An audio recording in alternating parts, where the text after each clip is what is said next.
Okay, all of you have been put to mute now. We can have a question answer session at the end, and we'll just be starting the session. The Psytalks are a very good platform which the Emocare gives to speakers so that they can gain confidence, share their knowledge with others related to psychology. So just introducing myself, I'm Rinku Jain, holistic counselor. I have been working with children from past 22 years into counseling and teaching. And today we have Satya with us. She is a computer professional pursuing her psychology at present. And today she will be the main speaker. She will talk about OCD. What is OCD? What are the causes? And other things. And after that, I'll be talking about systematic desensitization, and we will have a relaxation technique, some kind of small relaxation, so that you understand that how relaxation helps for OCD patients, or for that matter, other people who are distressed, having depression, anxiety, such kind of things. Okay, so over to Satya. Satya, please start. Thank you, ma'am. Thank you. Hello everyone. Am I audible? Yes, you are audible. Thank you for joining in. So today I'll be taking you all through a simple presentation on OCD, what it is and what it is not. So it's more in a generic term. So I want to do it with a presentation.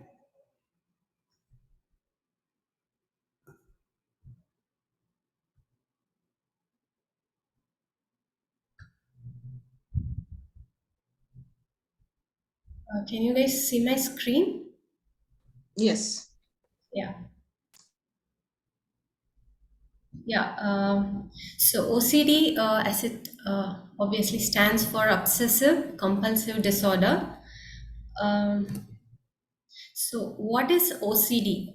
So I just wanted to know, has anyone felt like um, I'm so OCD, or any of your family member, like when they are like so obsessed with the cleaning or keeping the house organized, have you ever felt like he or she is so OCD? Has anyone ever felt like that? So can you put an S in the chat, like if you have done it?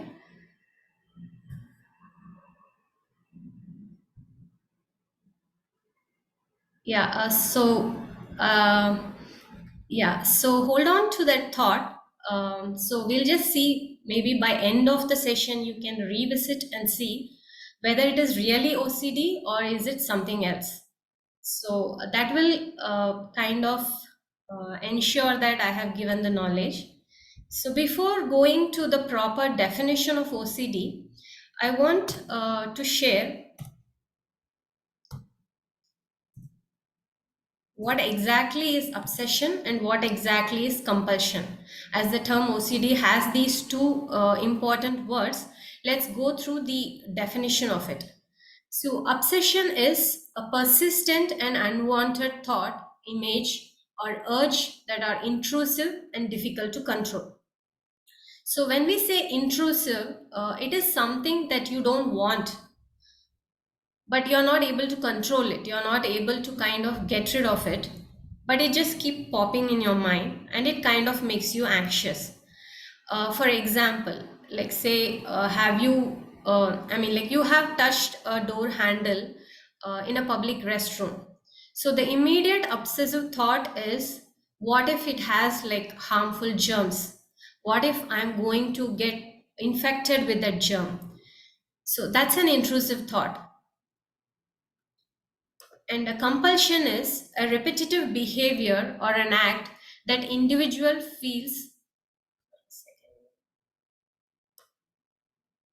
feel driven to perform in response to their obsessions. So in this case, my compulsion would be to rush to a washroom and wash my hands. So everybody gets this thought, right? Like say an intrusive thought, like I have touched this, or like have I switched off the gas before going to sleep? But what is it so specific in the case of OCD? Is that what we are going to see? In the case of OCD, The obsessive thoughts are more around the flavors, such as like cleanliness. Like as I said, is the door handle or the knob, is it clean enough or is it contaminated? Or in case of safety, like have I switched off the gas, have I closed my door, have I locked it? Sometimes it's symmetry or order, like they are so obsessed with the things to be in a specific order. So the compulsion is to perform the corresponding activity. So in the compulsion we perform, it's mainly to reduce the anxiety. So in the case of an OCD person, they don't just see the threat as a normal threat. They kind of feel it is an exaggerated form, right? Like a simple example would be, say sometimes I just sit in a crowded food court and I forgot to wash my hands. So sometimes I just feel if I get up and go, I will not get the seat again. So I just like kind of wipe it and start eating, right? Assuming that I have an immunity, I kind of just ignore the thought. But in the case of a person with OCD, the fear of germs, or like the thought that it's not going to stop, like it's an infected door handle, they'll be like, what if I get this germ, what will happen, what if I fall sick, who will take care of my family, what if I get hospitalized? The kind of, it starts getting cascaded, like it kind of, they start building up on that thing and it builds up a lot of anxiety for them. So they end up doing the compulsion to reduce that anxiety. So if I'm clear, the obsession is something that's in your brain, that's a thought that you're not able to get rid of it or ignore it, and it kinds of builds a lot of anxiety in you, and it forces the person to do a compulsion like a hand wash or checking the door multiple times, mainly to reduce their anxiety. So, a common obsession includes a fear of contamination, a doubt about safety, a need for things to be just right, or intrusive taboo thoughts. A compulsion is like corresponding to that. In the case of a contamination, you do the excessive hand washing, and regarding safety, you check those locks, or even you check those stove or a gas multiple times. And then when it comes to order and symmetry, you kind of keep rearranging the objects until you feel satisfied.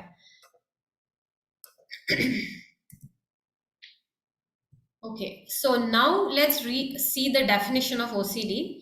So it is a mental health condition characterized by recurring and intrusive thought called obsessions. As I explained, it is more at the thought level, and it is recurring and it is intrusive, and repetitive behaviors or mental acts called compulsions. So, OCD does not mean you have both. Sometimes you can just have the intrusive thought. The thought alone can just drive you crazy.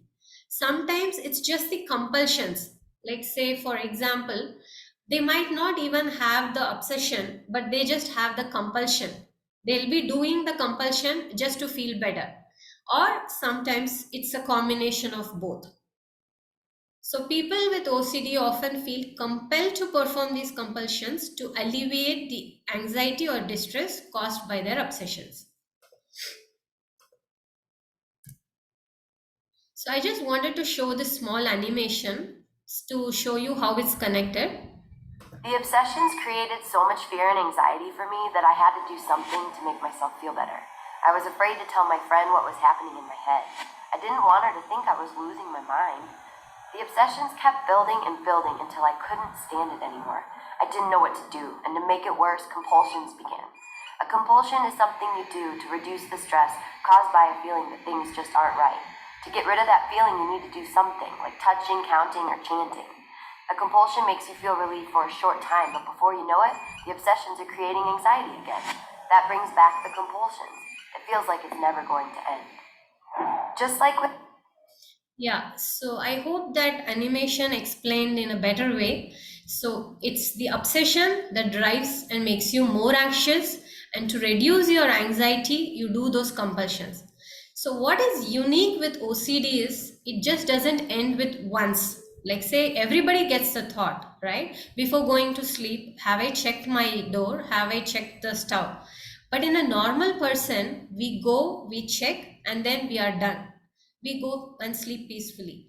But in the case of OCD, it goes on a loop or goes in a vicious cycle. They don't feel convinced. They don't kind of settle down in one attempt. It just, they keep going. For a moment, when they do the compulsion, they get a sense of relief. But again, within a short span of time, again the same obsession or a thought comes into their mind and they end up doing the compulsion. What makes OCD more miserable is that the person spent a lot of time doing this compulsion ritual. Like there are extreme cases of OCD where people or a person washes their hand even 300 times a day. Believe it or not, there are cases that exist. So that is what makes it more worse. The obsessions create. Okay, so this is a simple flow. I have made it for the OCD. So a trigger in our case, we can say like touching the doorknob or the handle of a public restroom is the trigger. And then we get the repeated thought. And then, as I explained, we get into an extreme anxious state. And then we get the compulsion to get rid of that anxiety.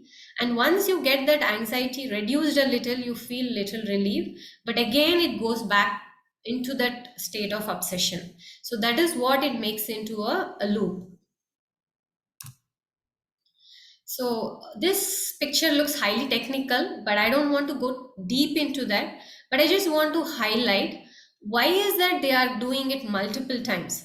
Like what is it different between a normal person and an OCD person? What makes them go back and again go for a loop or like do it again and again? So in our brain, there are different parts that work together to give a feedback whenever we do a mistake. Say for example, I have spilled a milk or like a cup of milk or like say some sticky substance. So my brain gives a signal that I have done a mistake, so clean it up. So I clean it up, but it gives me a feedback telling that, oh no, you haven't done it nicely. Still, I feel some kind of stickiness around. So I take like a amount of fresh water and I try to clean it. Now I get a feedback that, okay, you're good to go. So this feedback mechanism is meant for us to kind of learn from our mistakes and also to do better. But in case of a person with OCD, there is an inefficiency, or I would say there is not a proper connectivity between these parts of the brain. So I would say there is a part which sends you this signal of error or a mistake.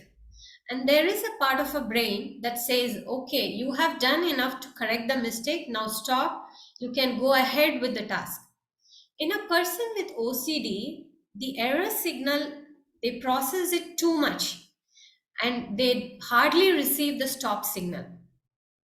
So what happens is, in the case what I explained, I keep getting the error message that I've spilled the milk, it's a mess. I've spilled the milk, it's a mess. I have to clean it up. I have done the job to clean it, but I'm not getting the stop signal or a feedback that's telling me that, okay, you have done it, Satya, now good to go. I'm not getting that signal. So I end up doing it again and again. That's what causes the loop or the repetition. It's similar to like having a car where you try to press a brake and the brake has to eventually stop the wheels. But the wire that's connecting from the brake to the wheel is missing. You keep receiving that it's a red signal, you have to press the brake, you have to stop the car. You keep pressing the brake, but you're not receiving the signal that the car has stopped. Obviously, because the brake is not connected to the wheel. So the communication between the parts where I say, stop, you have done your job, now good to go, that part is not received properly. So that is why they keep getting a doubt or they keep processing that error signal that, okay, something has happened, something majorly threat has happened. They also kind of magnify that threat, whatever they see. So with these two combination, it makes them more miserable. I hope I kind of made this clear.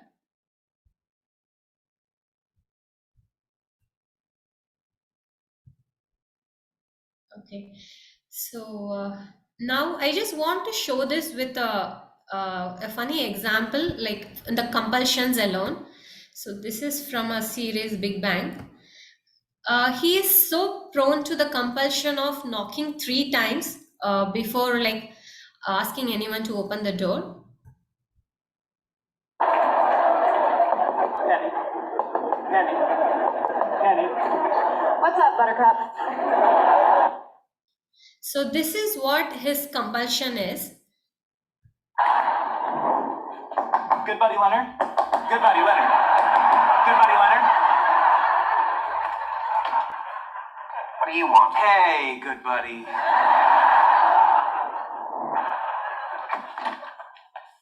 Hey, what's up? Um, You mean to shut the door so you can do your knocking thing? no, I didn't start yet. It's fine. Okay. So what do you need? Well, I was thinking about you helping me out last night, Penny. And I just wanted to tell you, Penny, that the answer to the question, who did a great job, is you, Penny. So if you have observed this example, there's no reason to knock it 3 times, but he's so compelled to do it, like in the whole thing. So he cannot like continue with the conversation without completing the 3 knocks. So this is an example just to show that how your brain is compelled with the obsession. Even without the obsession, the compulsion can happen. And I also want to show the last video where actually he is not knocking it, but you can just observe his behavior. I'm gonna go talk to him. I'm gonna go inside, put on my coziest pajamas, curl up in a good book, make this nightmare be over.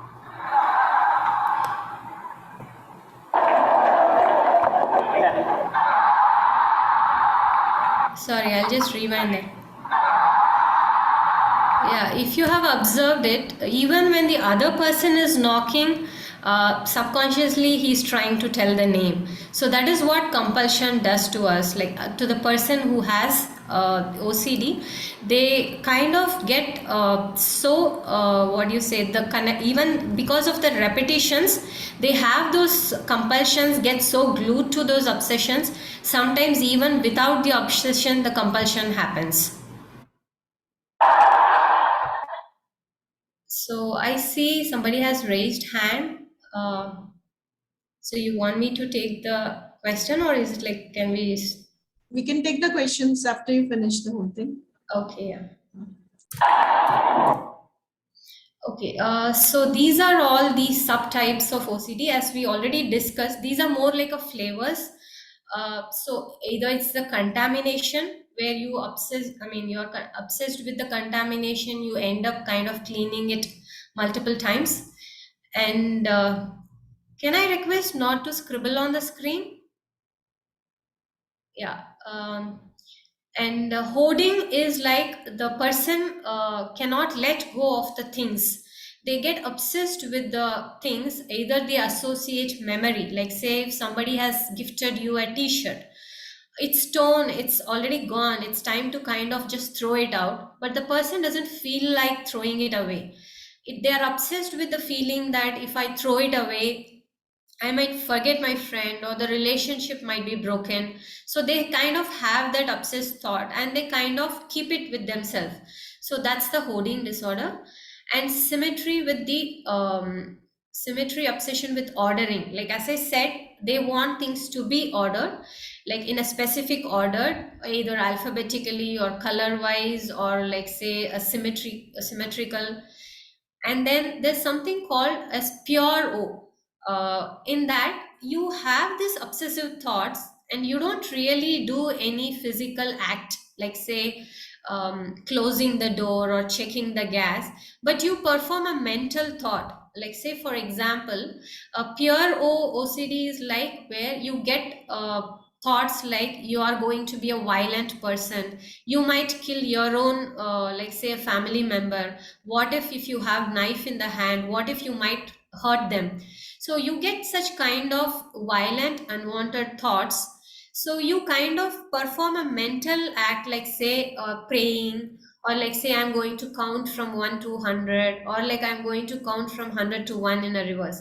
So the obsession and even the compulsion both are happening in the mental level. Like some cases, as I said, the obsessions are at the mental level, whereas the compulsion could be physical, like say washing your hands or like checking the door and things like that. Sometimes even the compulsion also can happen only at the mental level, it doesn't have to be visible to others. And obsession related to the safety, like checking your stove multiple times or checking your plug points or your switches multiple times. So I just want to say we always confuse OCD with, there is something called OCPD. If there's some person in your family who is like say highly organized, tries to keep things clean and keep their wardrobe clean, everything in place. So is that a person OCD or OCPD? From media, most of the time we have a misunderstanding that a person who has that obsession just for a cleanliness we say as OCD, but it's definitely not OCD.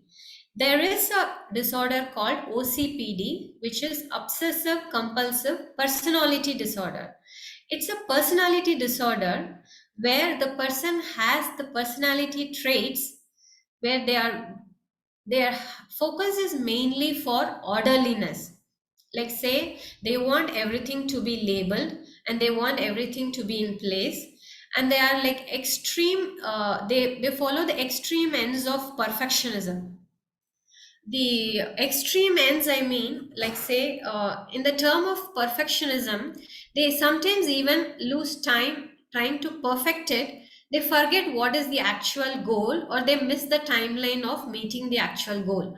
Say I can tell you with an example. Say you are going on a long drive or a long trip. So you are making a list like to buy for the whole family.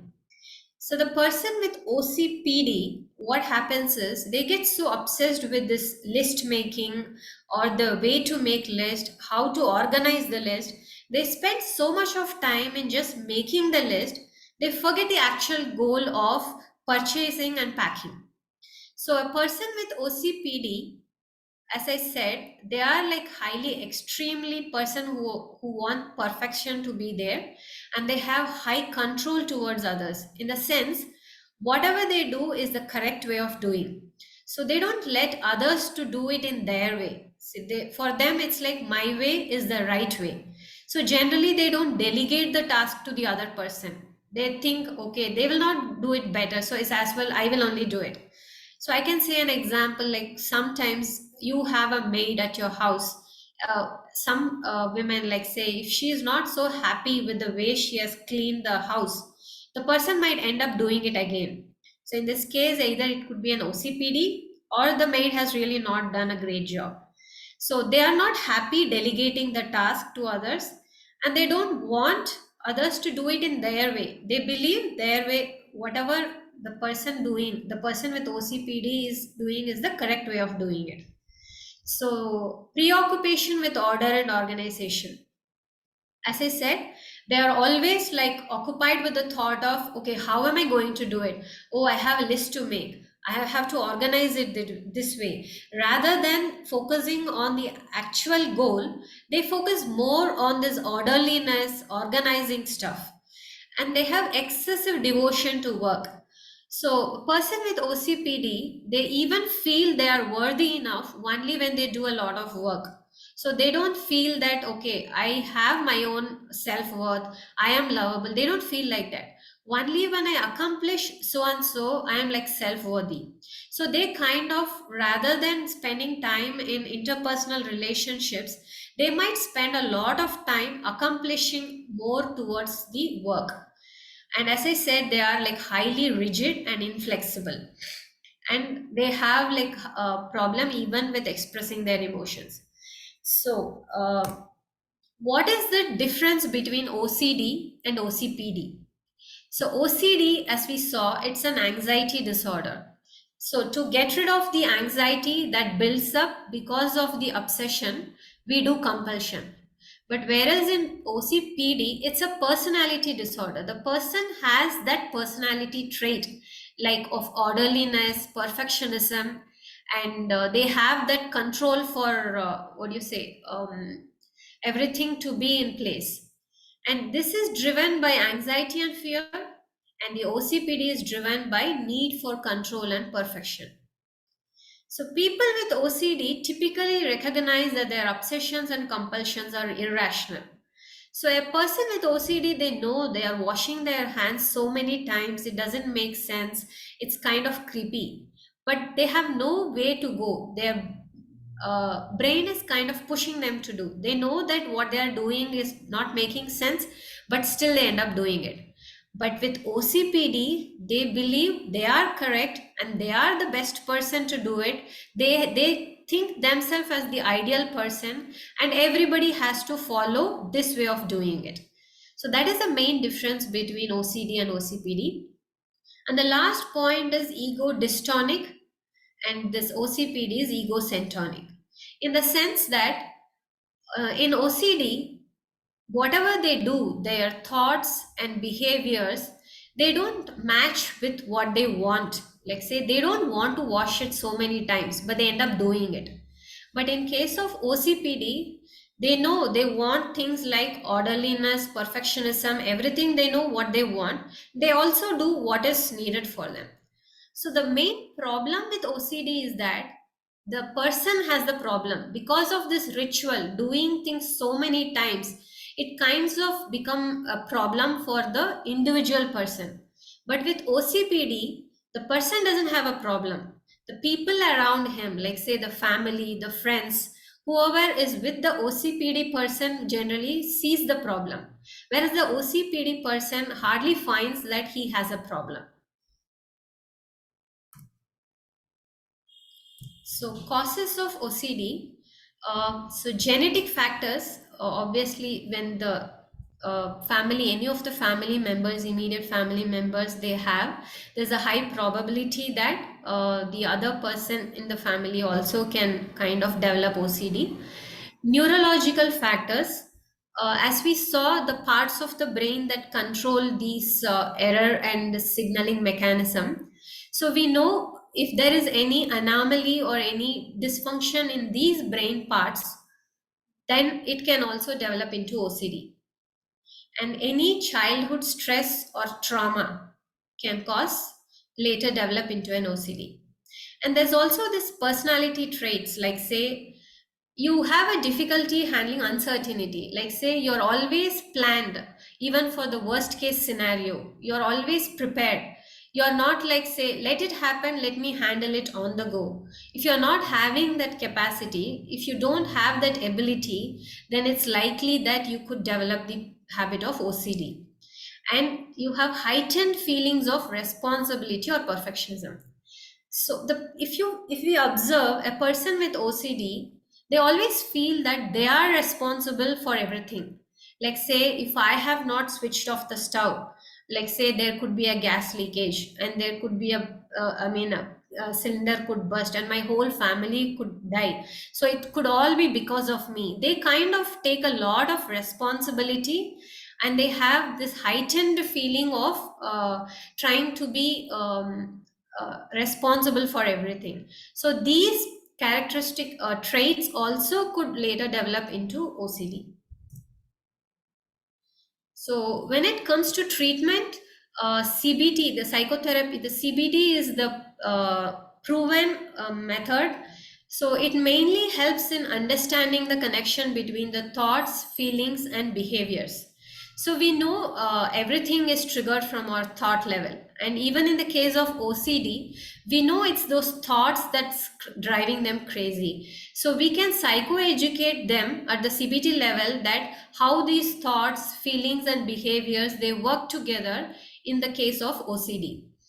And we can also do cognitive restructuring, like say we can help them to identify what irrational beliefs they have. What if the switch is on? They go multiple times to check if the switch or the plug is on. So we can tell or like kind of question their irrational beliefs. What if it's going to be on? What is the worst that's going to happen? How you can cope with that? So a basic CBT model can help them to understand uh, this thought, feeling, behavior pattern, and also to identify those irrational beliefs.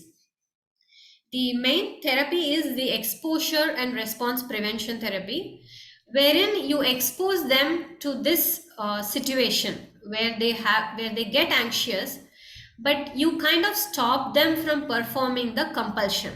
Like say, I allow the person to touch the dirty or the handle that is filled with germs, but make them sit for like few minutes, get anxious, get or sit through that feeling of anxiousness without rushing and doing that compulsion.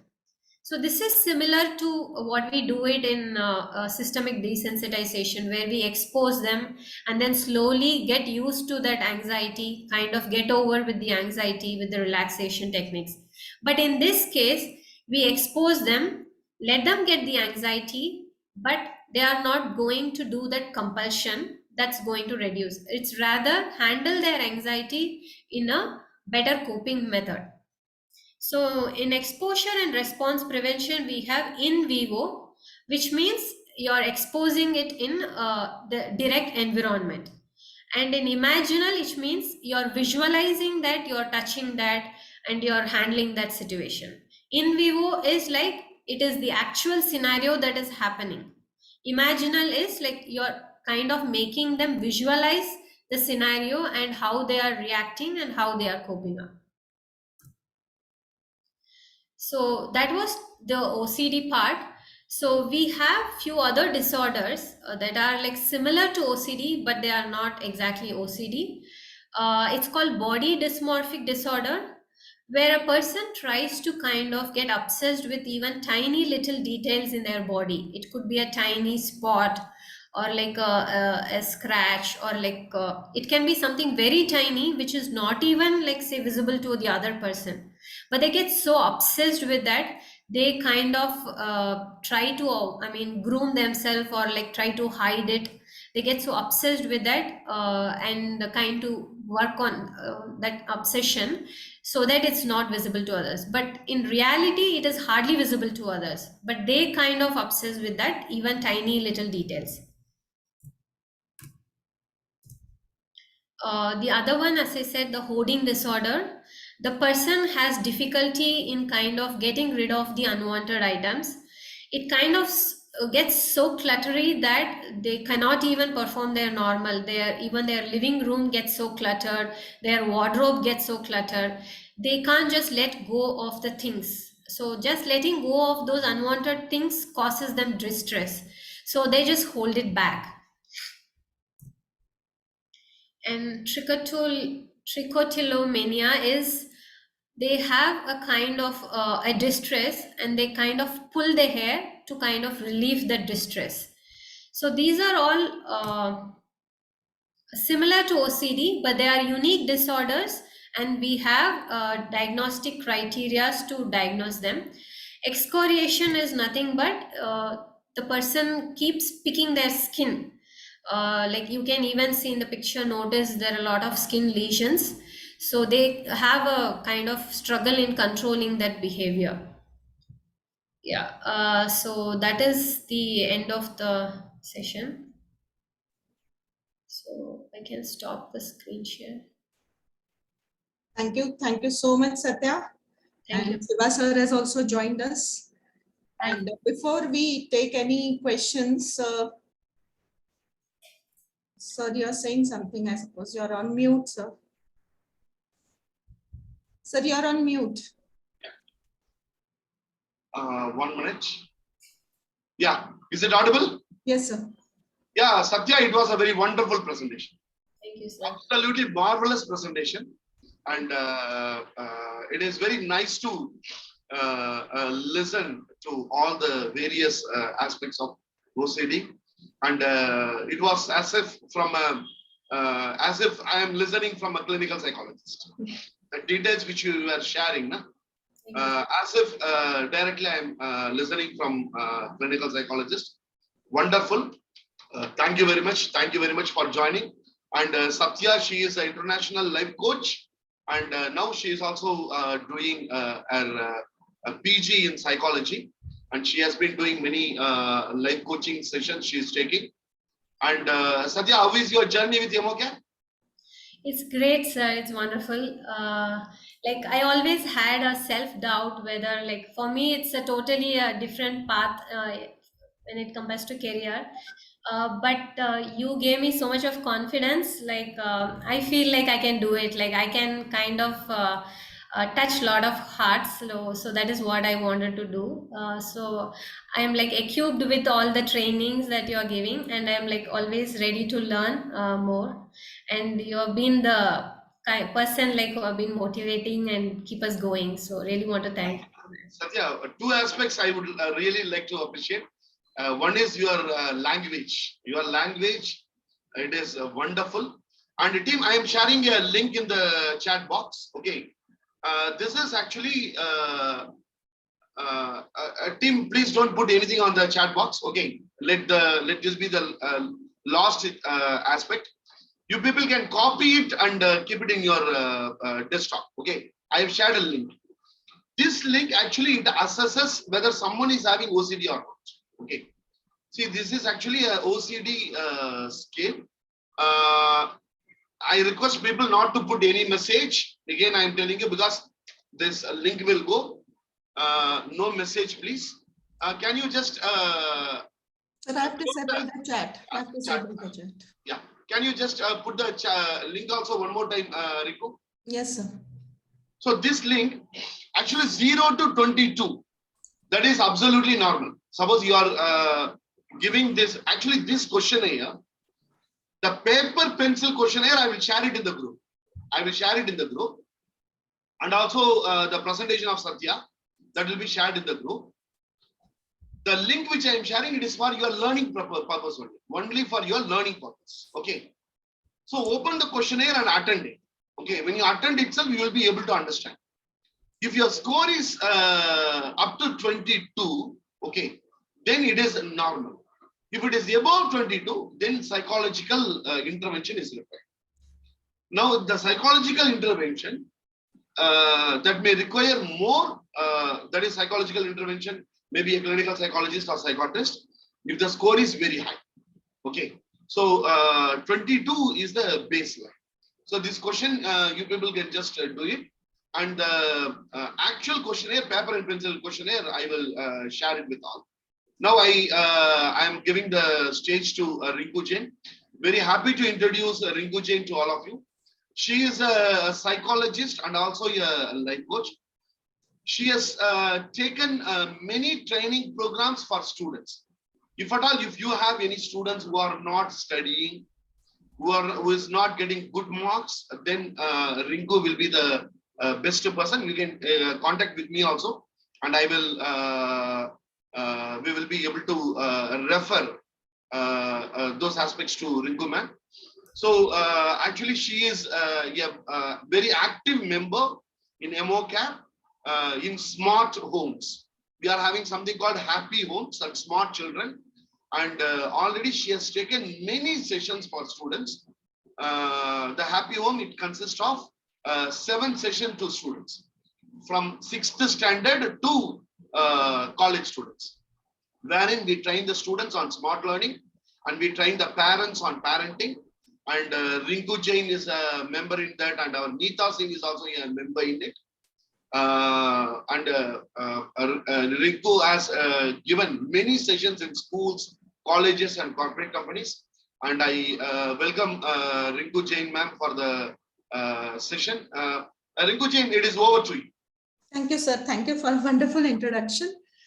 So nice to be here, and like how Satya has explained us about OCD and its causes and the different kinds of treatment, I will keep it very short. We'll talk only about systematic desensitization, one of the CBT techniques, behavioral therapy, which is used to treat OCD.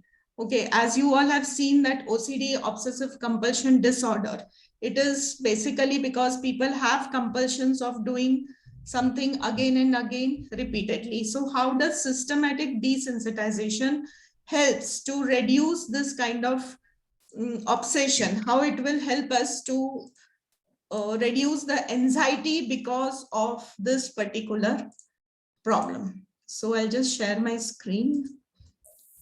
I hope the screen is visible. Okay, yes. So systematic desensitization, it is one of the techniques which is used to treat even phobias. It's a most appropriate technique which people use to treat phobias. And OCD sufferers, they are also being treated using this. So systematic means systematically, step by step, you are doing something to remove this kind of fear or anxiety or compulsion of doing things repeatedly. And desensitization means you are removing that sensitivity to do things again and again. So the first and the foremost step in systematic desensitization is to teach relaxation techniques to the client, to the person who is suffering from OCD, because he is very anxious while he is doing things repeatedly. Right. So what are these relaxation techniques? These relaxation techniques are deep breathing. So after this, I complete this slide. I will be doing a small activity with you people just to give you an experience how we can relax the patients or the clients who are suffering this anxiety. So here, what is the thing is that muscle relaxation is very important, because when there is a fear or there is an obsession that something will be lost or something is unclean, I may get a disease, or the room is very messy, how will it look? It will cause germs. So that creates anxiety. Your muscles get tensed up. You feel very much hyper, palpitations increase. So the main technique, what you have to learn is how to relax your muscles, how to relax your mind, so that that anxiety is reduced. And once the anxiety is reduced, then we can help the patient to overcome his OCD problem. So first step in systematic desensitization, whether OCD, phobia or anything, is to teach them relaxation technique, relax their muscles. The second thing is to set off the anxiety that creates compulsions. Like you provoke the anxiety, you expose the client or the patient to that particular situation which is causing the anxiety.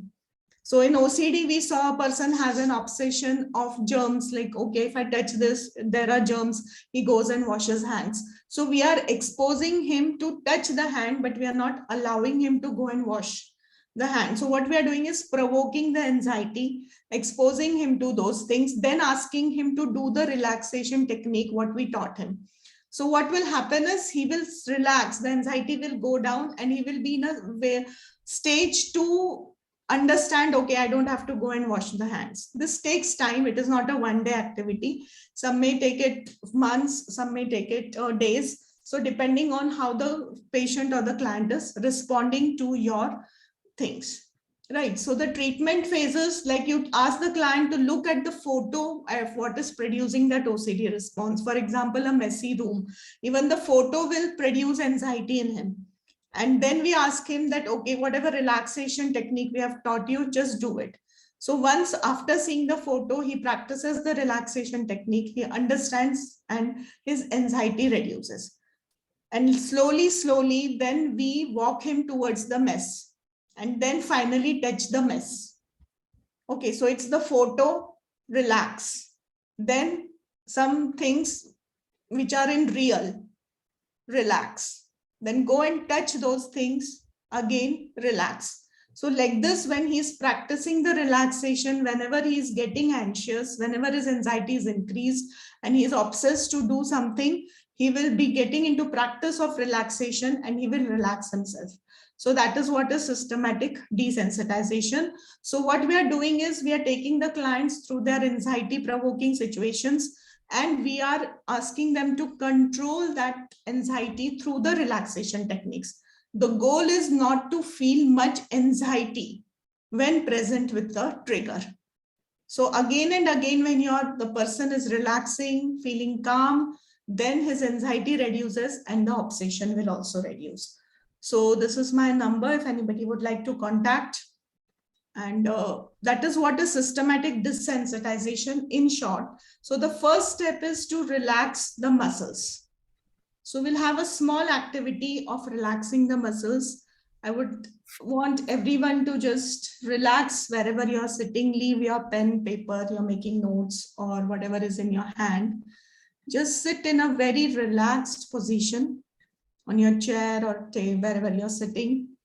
And leave your hands, legs very much loose, relaxed, bilkul, as if you're watching your favorite movie. How you sit when you watch a favorite movie, just relax. Okay, then just close your eyes. Everybody just close your eyes.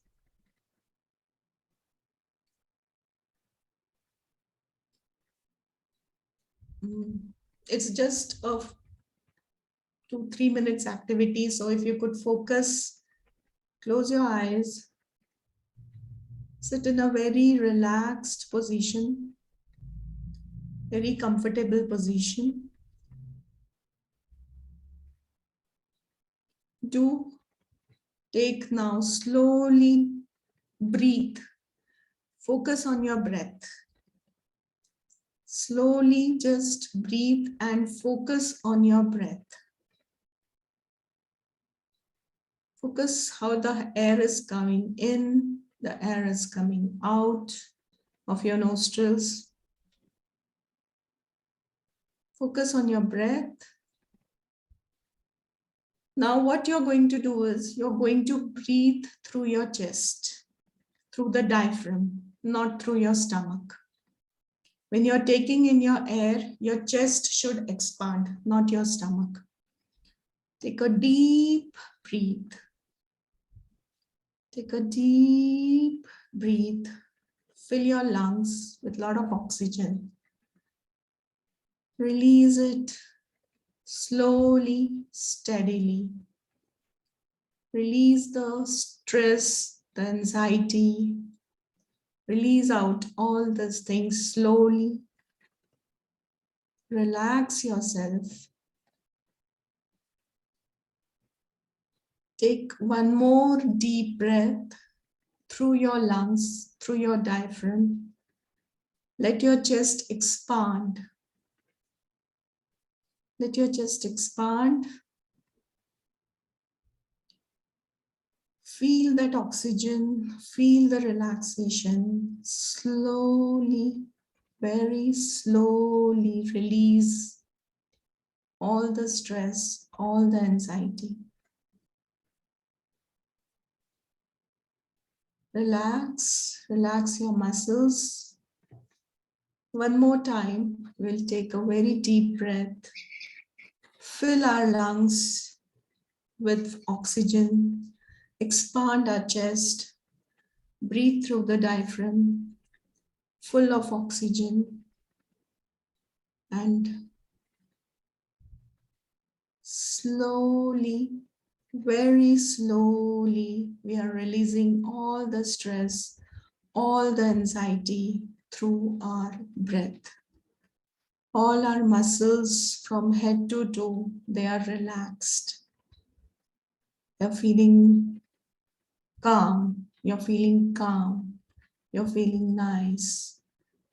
You're feeling good. Your fear, your stress, your anxiety, it's released slowly, slowly, slowly. And now you're totally relaxed, totally calm. Just be in that moment for 1 minute, 30 seconds. Just be in that moment. Feel the relaxation. Feel the lightness in your body. Feel that the fear, the stress is gone. Experience it. And then slowly, when you're feeling okay, you can open your eyes at your convenience. Just feel that relaxation, the stress which is gone. Now your body, your muscles from head to toe, they are relaxed.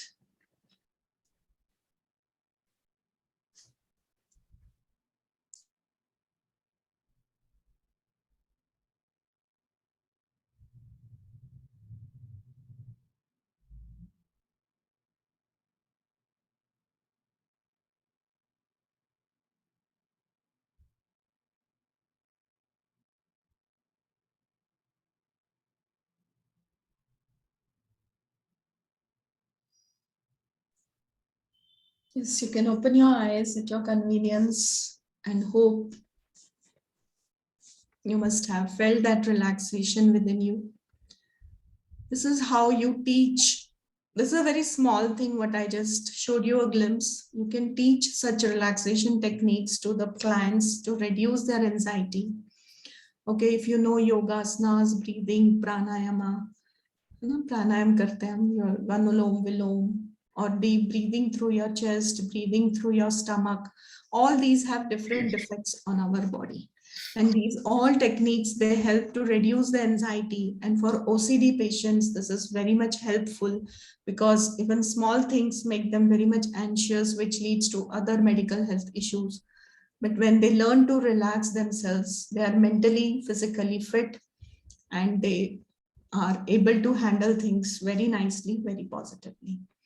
So I'm just opening up for questions. If anybody would, you can raise your hands before you unmute yourself so that there is no confusion. And if you have any questions to Satya or me, you can ask them. And thank you so much for some patient listening. Yeah, I also want to thank you all for listening to me so patiently. It's almost like end of the day or that to Sunday, so I really want to appreciate it. Thank you. Particularly on a Sunday, 96 people joined. Thank you very much, team. Every day we will be having a session. Thank you very much, Rinku. Particularly the topic which you dealt, it is very, very important one. Very, very important one. I will tell you a small thing, then we will end it. Actually, when I was, actually it has not happened now. It has happened around 30 years back. Okay. When I was doing my second year psychology. Okay. 35 years before. See, when we study psychology, we will be over enthusiastic to check everything. Okay. Actually, nearby my house, there was one fellow, he was having a fear of dog. Okay. And I was having a dog in my home. I thought, okay, let us check. This systematic desensitization, exposure therapy, slowly we will introduce the dog to you. Okay. 35 years before, yeah, not now. Okay. When I was doing my second year, actually he was studying in UKG. He was studying in UKG, Bechara. Okay. And my son was also studying in the same class. So both were playing. I called him and both were playing. Okay. I thought, okay, slowly let us show the dog to you. Okay. Slowly I have shown. The moment he saw a dog, he just fell down. He fell down. He has become unconscious actually. He has become unconscious. If something would have happened to him on the day, today I will not be here. I would have been somewhere else.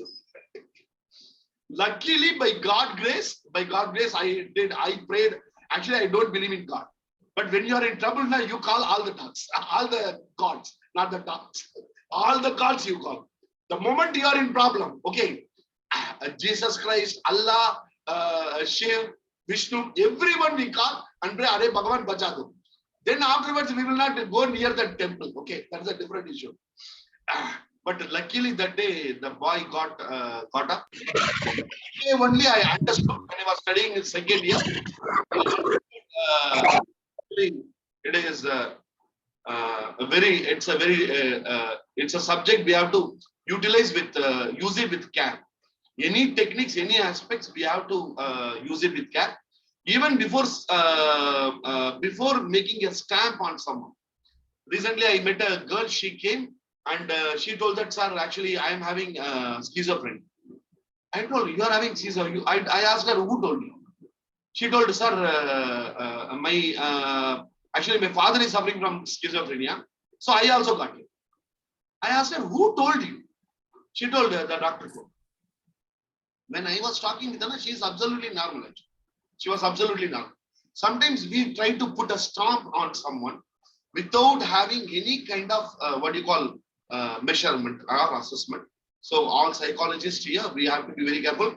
Every Sunday we will be having session like this, and you can also contribute to this site talk.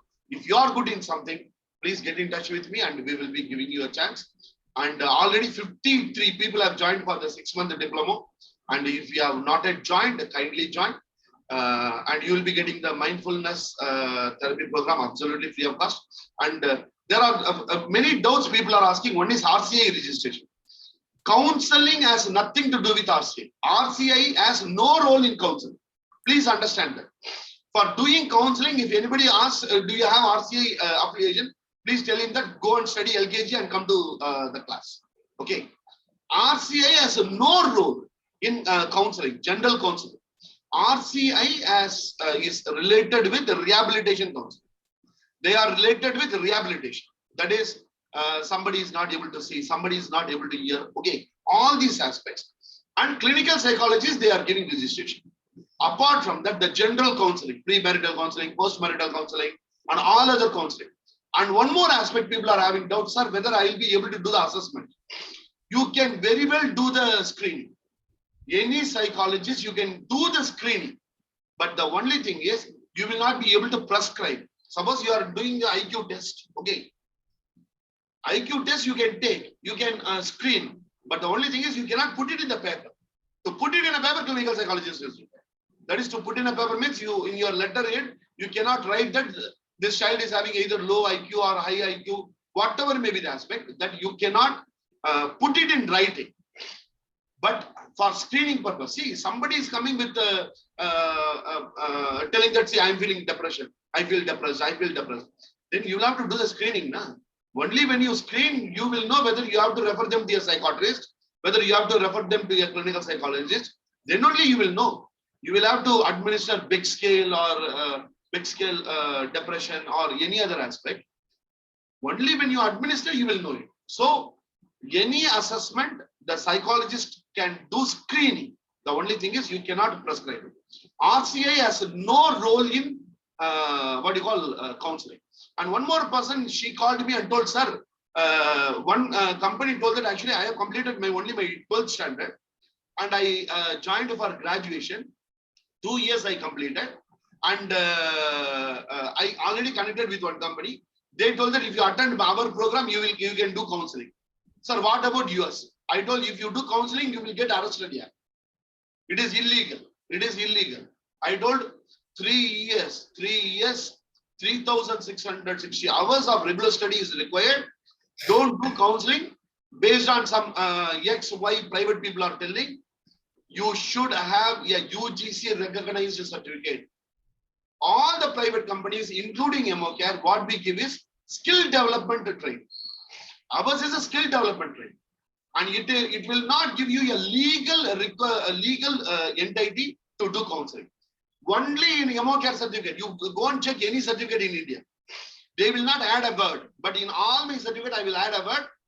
UGC, this certificate will not make you eligible to do counseling. You need UGC recognized certificate to do counseling in India. This word will be available in all the certificate. Recently, Rinku Jain has completed 140 days training. In that certificate also it is available. Even Satya, that is available now in the certificate. The last 2 lines. Always we put the thing and read. So here also for the people, UGC recognized degree is required. You can practice as a life coach. Even this 6-month program, if you're not having a psychological degree, you can join, but you cannot do counseling. You can do life coaching. You can do life coaching. Life coaching is an unregularized space. In life coaching, we will not be entertaining this depression or anxiety or all these aspects. We will not be entertained. But life coaching has much more financial output than counseling. Can anyone say whether any psychologist is earning 1 lakh per day? Can anybody say, any one person, sir, this person is earning 1 lakh per day? But you can, in life coaching per day, Robin Sharma charges 6 lakhs. 1 day, 3 hours training program, he is charging 6 lakhs, a life coach. You can do life coaching in corporate companies or the mindfulness coach. All these aspects you can do when you complete the 6-month program.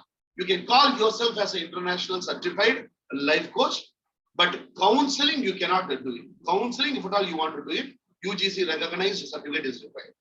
But even with me, when people come now, I tell that please do. I'm going to do life coaching because when I do life coaching, I earn more. So I will not be telling them, see, I'm going to do counseling. I will not tell. I will tell, okay, you have come. Let us do one thing. I will give you life coaching. Because even outside they can go and tell, isn't it? So that is one doubt people ask. So which I thought I can clarify. And the graphology training program which we are taking, people are asking many peculiar questions. Okay. So after completing this training program, whether I will be eligible to join any forensic government company, whether I will be able to join. I told Baba, chhod do mujhe. People are asking doubts. So this 5 days program, graphology we are going to learn. If you are a psychologist, even without this certificate, graphology you can practice. The certificate is not required if you are a psychologist. If you are not a psychologist, you can use it for your personal purposes. Other than that, you will not get any government job and all when you complete this 5 days program. Okay. It has to be used for our self-learning. And if you are a therapist, you can just combine with your therapist. Or if you are a life coach, you can combine it. So thank you very much, team. Thank you very much. Thank you, Rinku, for sparing your valuable time. Thank you, Thank Satya, you, sir. Thank you so much. for sparing your wonderful time. And if anybody needs any coaching on students, okay, kindly connect with Rinku Jain and Satya, and you can just text me. My number already I have given. I will give the number. Okay. Thank you very much. Bye bye.